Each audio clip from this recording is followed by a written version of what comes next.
ಗುರುಜಿ ಇಂದಿನ ಶುಕವಾಕ್ಯದಲ್ಲಿ ಏನ್ ತಿಳಿಸ್ಕೊಡ್ತಾ ಇದ್ದೀರಾ? ಎಲ್ಲ ವೀಕ್ಷಕರಿಗೆ ಶುಕವಾಕ್ಯಕ್ಕೆ ಶುಭಾಶಯಗಳ ಸ್ವಾಗತ ಸುಸ್ವಾಗತ.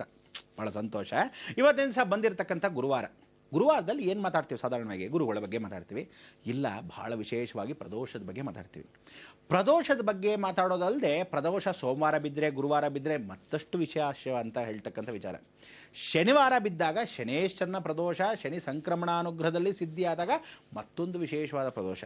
ಬೇರೆ ದಿವಸಗಳು ಬಿದ್ದಾಗ ಸಾಧಾರಣ ಇರಲಿ ಪ್ರದೋಷ ಅಂತೀವಿ. ಆದರೆ ಪ್ರದೋಷ ಕಾಲ ಪ್ರತಿದಿನ ಪ್ರದೋಷವೇ ಹೌದು. ಅಂದರೆ ಶಿವನಿಗೆ ಪ್ರಿಯವಾಗಿದ್ದು ಸೋಮವಾರ ಗುರುವಾರ ಶನಿವಾರದಲ್ಲಿ ಶನೇಶ್ವರನೇ ಪೂಜೆ ಮಾಡೋದ್ರಿಂದ ಅವನಿಗೆ ಹೇಳಿದ, ಅವನು ನನ್ನ ದಿವಸವೂ ಪ್ರದೋಷ ಬಿದ್ದರೆ ವಿಶೇಷವಾಗಿರಬೇಕು, ಜಗತ್ತಲ್ಲಿ ಕರ್ಮವನ್ನು ಕಳ್ಕೊಳ್ಳೋ ದಿನ ಅಂತ ಹೇಳ್ದ.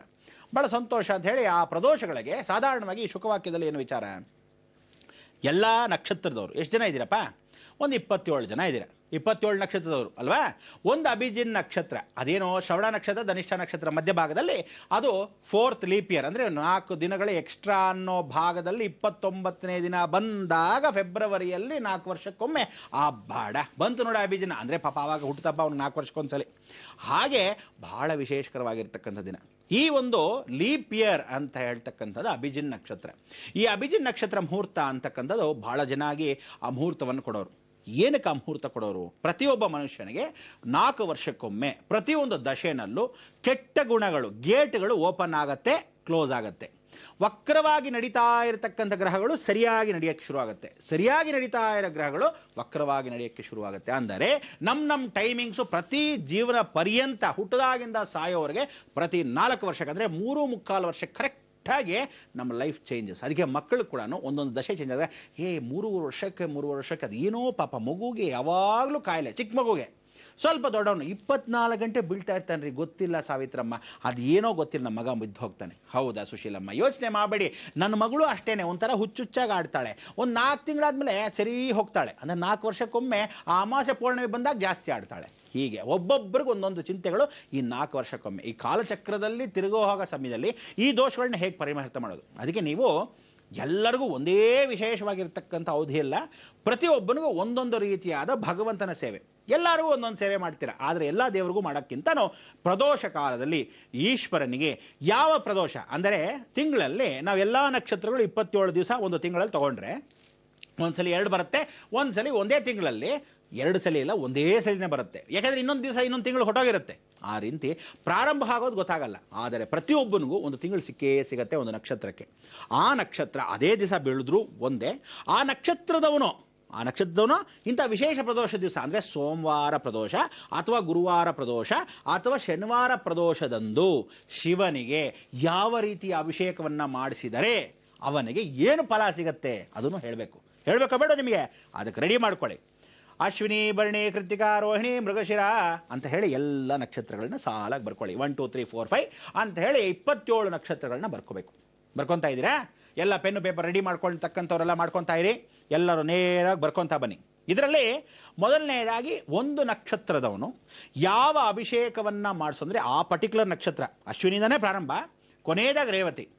ಆದ್ದರಿಂದ ಮೊದಲನೇ ನಕ್ಷತ್ರದವನು ಏನು ಪೂಜೆ ಮಾಡಿಸ್ಬೇಕು ಅಂದರೆ ಅದು ಸೋಮವಾರ ಪ್ರದೋಷ ಅಥವಾ ಗುರುವಾರ ಪ್ರದೋಷ ಅಥವಾ ಶನಿವಾರ ಪ್ರದೋಷನೇ ಈ ಅಭಿಷೇಕವನ್ನೇ ಮಾಡಿಸ್ಬೇಕು. ಈ ನಕ್ಷತ್ರ ಫಿಕ್ಸ್ ಅದು. ಅರ್ಥ ಆಯ್ತಾ? ನೀವು ಬೇರೆ ಮಾಡಿಸಿದ್ರೆ ಪ್ರಯೋಜನ ಇಲ್ಲ ಅಂತಲ್ಲ, ಅದನ್ನು ಮಾಡಿಸಿದ್ರೆ ಏನು ಫಲ, ನಿಮ್ಗೆ ಆ ಥರ ಫಲ ಬೇಕು ಅಂದರೆ ಇಂಥ ದಿವಸಗಳಲ್ಲಿ ಮಾಡಿಸ್ಬೋದು. ಇಲ್ಲ ಅದೇ ನಕ್ಷತ್ರನೇ ಬಿದ್ದರೆ, ಅಂದರೆ ನಿಮ್ಮ ನಕ್ಷತ್ರ ಇವಾಗ ಅಶ್ವಿನಿ ನಕ್ಷತ್ರ ಅಂತ ಇಟ್ಕೊಳ್ಳಿ, ಆವತ್ತೇ ಅಶ್ವಿನಿ ನಕ್ಷತ್ರ ಬಿತ್ತು ಅಂತ ಇಟ್ಕೊಳ್ಳಿ, ಏನು ಸುಖ, ಈ ಅಭಿಷೇಕವನ್ನೇ ಮಾಡಿಸ್ಬೇಕು, ಆಗ ಅದೇ ಫಲವನ್ನೇ ಕೊಡ್ತಾನೆ. ಅಥವಾ ಬೇರೆಯವರು ಬೇರೆ ಬೇರೆ ನಕ್ಷತ್ರದಲ್ಲಿ ಬೇರೆ ಬೇರೆ ಅಭಿಷೇಕಗಳನ್ನು ಪರಮೇಶ್ವರನಿಗೆ ಮಾಡಬೇಕು. ಇದೆಲ್ಲ ಅಭಿಷೇಕ ಯಾರಿಗೆ? ಈಶ್ವರನಿಗೆ. ಯಾಕೆಂದರೆ ಈಶ್ವರ ಒಬ್ಬನೇ ಅಭಿಷೇಕ ಪ್ರಿಯ, ವಿಷ್ಣು ಹಾಗಲ್ಲ, ಬರೀ ಅಲಂಕಾರ ಪ್ರಿಯ. ಅದಕ್ಕೆ ಯಾವತ್ತಿದ್ರೂ ಎಷ್ಟು ಮಾರ್ಕೆಟ್ ಹೂ ತಂದು ಹಾಕಿದ್ರು ಇನ್ನೊಂದೆರಡು ಮಾರ್ಕೆಟ್ ಇತ್ತು ತಂದು ಹಾಕಬಾರ್ದ, ಆ ತೋಟದಲ್ಲಿ ಇತ್ತು ಇನ್ನೊಂದಷ್ಟು ತಂದು ಹಾಕಬಾರ್ದ ಅಂತಾನೆ ವಿಷ್ಣು. ಹಾಗಲ್ಲ, ಪರಮೇಶ್ವರ ಏನು ಮಾಡ್ತಾನೆ? ಅಭಿಷೇಕ ಪ್ರಿಯನಂದನ ಯಾವತ್ತಿದ್ರು ಎಷ್ಟು ಹೊರದ್ರು ಆ ಕೊಳದಲ್ಲಿತ್ತು ನೋಡಿ, ಈ ಸಮುದ್ರದಲ್ಲಿ ಇತ್ತು ಬಿಟ್ಬಿಟ್ರಿ ಅಂತ ಇರ್ತಾನೆ. ಹಾಗೆ ಅಭಿಷೇಕವನ್ನು ಮಾಡಿಸ್ಕೊಳ್ಳೋ ಶಿವನು ಹೀಗೆ ಮಾಡಿಸ್ಕೊತಾನೆ. ಎಲ್ಲ ಸಿದ್ಧವಾಗಿರ್ತಕ್ಕಂಥವ್ರು ಬರ್ಕೊಳ್ಳಿ. ಮೊದಲನೇದಾಗಿ ಅಶ್ವಿನಿ ನಕ್ಷತ್ರದಲ್ಲಿ ಚಂದನ ಎಣ್ಣೆ. ಆ ಚಂದನ ಎಣ್ಣೆ ಅಂದರೆ ನೀವು ಪೂರ್ತಿಯಾಗಿ ಏನು ಮಾಡಬೇಕು, ಚಂದನದಲ್ಲೇ ಎಣ್ಣೆ ಮಾಡಿರ್ತಾರೆ. ಆ ಚಂದನ ಆಯಿಲ್ ಅಂತ ಸಿಗುತ್ತೆ, ಅದು ಗಂಧಿಗೆ ಅಂಗಡಿಯಲ್ಲೇ ಸಿಗತಕ್ಕಂಥದ್ದು ಚಂದನ ಎಣ್ಣೆ. ಆ ಚಂದನದಲ್ಲೇ ಮಾಡಿರ್ತಕ್ಕಂಥ ಎಣ್ಣೆಯಲ್ಲಿ ನೀವು ಅಭಿಷೇಕವನ್ನು ಮಾಡಿಸ್ಬೇಕು. ಯಾರಿಗೆ? ಈಶ್ವರನಿಗೆ. ಇದನ್ನು ಅಶ್ವಿನಿ ನಕ್ಷತ್ರ ದಿವಸನೇ ಮಾಡಿಸ್ಬೇಕು ಆವಾಗ, ಅಥವಾ ಅಶ್ವಿನಿ ನಕ್ಷತ್ರದವರೇ ಮಾಡಿಸ್ಬೋದು ಆ ರೀತಿ ಮಾಡಿಸ್ಕೊಂಡ್ರೆ ಪರಿಯೋಜನ ಪರಿಪೂರ್ಣ ಸಿಗತ್ತೆ. ಇದನ್ನು ಮಾಡಿಸಿದಾಗ ಸುಖ ಸಿಗತ್ತೆ.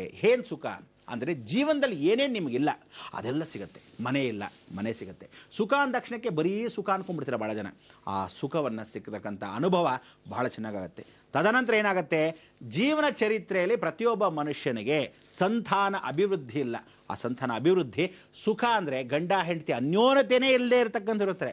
ಆ ಸುಖ ಸಿಗತ್ತೆ. ಅಂದರೆ ಮಕ್ಕಳು ಕಾರ್ಯಕ್ರಮದ ಮುಖಾಂತರವಾಗಿ ಅಭಿವೃದ್ಧಿ ಆಗಿಲ್ಲ ಅಂದರೆ ಗಂಡ ಹೆಂಡತಿರು ಒಂದು ಕಾರ್ಯಕ್ರಮ ಹಾಕೊಂಡಿರ್ತಾರೆ, ಇಷ್ಟು ವರ್ಷ ಮಕ್ಕಳು ಬೇಡ ನಮಗೆ ಅಂತ. ಆ ಕಾರ್ಯಕ್ರಮ ರೂಪುರೇಷೆಗಳು ತಪ್ಪಿಸ್ಬಿಟ್ರೆ ಸಂತಾನ ಜೀವನ ಪರ್ಯಂತ ಇಲ್ಲ. ಹಾಗೆಲ್ಲ ಮಾಡ್ಕೋಬೇಡಿ. ಯಾವಾಗ ಪ್ರಕೃತಿ ವಿರೋಧವಾಗಿ ಆಗ್ತಕ್ಕಂಥ ವಿಚಾರಗಳಿರುತ್ತೋ ಆವಾಗ ಜೀವನ ಕೆಟ್ಟು ಹೋಗುತ್ತೆ. ಯಾವಾಗ ಸಂತಾನ ಅಭಿವೃದ್ಧಿ ಆಗಬೇಕು ಆ ಸಮಯದಲ್ಲಿ ಆಗೇ ಹೋಗಬೇಕು. ಅದು ಕಥಸಿದ್ಧ. ನೀವು ತಳ್ಳಿದ್ರೆ ಏನು ಮಾಡ್ತಾನೆ ಗೊತ್ತಾ, ನೀವು ಒಂದ್ಸಲಿ ತಳ್ಳಿರೋದು ಬೇಕು ಅಂತ ತಳ್ಳಿರೋದನ್ನ ಅವನೇನು ಮಾಡ್ತಾನೆ ಜೀವನದಲ್ಲಿ ಅವನು ತಳ್ಳಿಬಿಡ್ತಾನೆ. ರಾಹು ನೋಡ ಅವರೇ ಬೇಡ ಅಂತ ಒಂದು 5 ವರ್ಷ ತಳ್ಳಿದ್ದಾರೆ, ಒಂದು 3 ಅಬಾರ್ಷನ್ ಮಾಡಿಸ್ಬಿಡು ಅಂತ ಹೇಳಿ ಒಂದು 3 ಅಬಾರ್ಷನ್ಸ್ ಮಾಡಿಸ್ಬಿಡ್ತಾನೆ. ಆಗ ಬೊಂಬಡ ಹೊಡ್ಕೊಂಡ್ರು ಊರೆಲ್ಲ ಸುತ್ಕೊಂಬಂದ್ರು ಯಾವುದೇವ್ರಿಗೆ ಹೋದ್ರೂ ಸಂತಾನ ಅಭಿವೃದ್ಧಿ ಆಗಲ್ಲ. ಅದಕ್ಕೆ ಹೇಳೋದು ಅದು ಆಗಲೇಬೇಕು. ಆ ಸಮಯ ತಗೊಂಡ್ಬಿಟ್ಟಾಗ ಫಲಾಪೇಕ್ಷೆ. ಅದಕ್ಕೋಸ್ಕರ ಇಂಥ ಫಲಾಪೇಕ್ಷೆಗೆ ಮೊದಲನೇದು ಅಶ್ವಿನ್ ನಕ್ಷತ್ರ.